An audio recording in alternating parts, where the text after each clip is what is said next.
DSC అక్రమాలపై శాసన మండలిలో చర్చ జరపాల్సిందేనని డిమాండ్ చేశారు వైఎస్ఆర్సీపీ ఎమ్మెల్సీలు. తప్పు చేసింది కాబట్టే ప్రభుత్వం చర్చకు రాకుండా పారిపోతోందన్నారు. మండలిలో చర్చ పెడితే తమ వద్ద ఉన్న అన్ని ఆధారాలు చైర్మన్ ముందు పెడతామన్నారు. మంత్రి అచ్చెన్నాయుడు ప్రతిపక్ష నేత పట్ల విజ్ఞత లేకుండా మాట్లాడడం సరికాదని మండిపడ్డారు వైఎస్ఆర్సీపీ ఎమ్మెల్సీలు.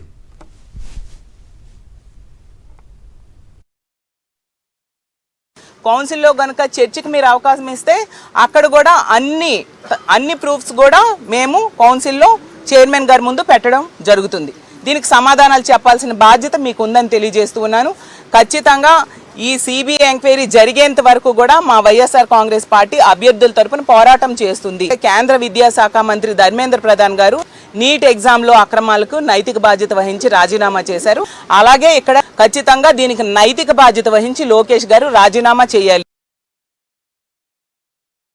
ప్రతిపక్ష హోదా మీరు ఇవ్వకుండా ప్రతిపక్షాన్ని గుర్తించినటువంటి శాసనసభలో మీరు ఒక స్టేట్మెంట్ చదివి శాసన మండలికి వచ్చి దాన్ని చదవడానికి కానీ దాని మీద చర్చకు కానీ మీరు ముందుకు రావట్లేదంటేనే మీరు తప్పు చేసినట్టుగా మీరు సగం ఒప్పుకున్నట్లే.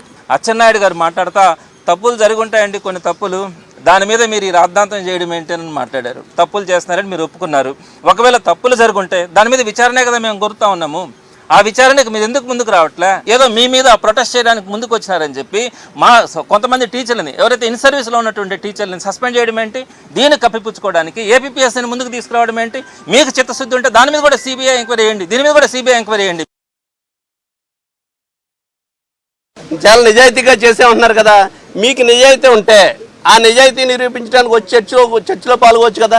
ఈడబ్ల్యూఎస్ లో రిజర్వేషన్ లో చంద్రబాబు నాయుడు గారు ఇచ్చారు, జగన్ గారు వచ్చి ఆపేశారు అంటున్నారు. ఈ డిఎస్సి లో ఈడబ్ల్యూఎస్ రిజర్వేషన్ ఇవ్వకపోవడానికి గల కారణాలు ఏంటి? ఈ విషయానికి ప్రభుత్వం సమాధానం చెప్పాలి. అచ్చెన్నాయుడు గారిని ఒకటే అడుగుతున్నాం, నువ్వు దద్దమ్మని మాట్లాడుతుంటే నువ్వు ఎదవనేటువంటి మాట మేము మాట్లాడటానికి సిద్ధంగా లేము. నువ్వు ఎదవో, నువ్వు సన్నాసం అని చెప్పడానికే మేము సిద్ధంగా లేము. మాకు విజ్ఞత ఉంది, అది నువ్వు నిర్ణయించుకోవాలి, నీకు విజ్ఞత ఉందా లేదా అనేటువంటిది.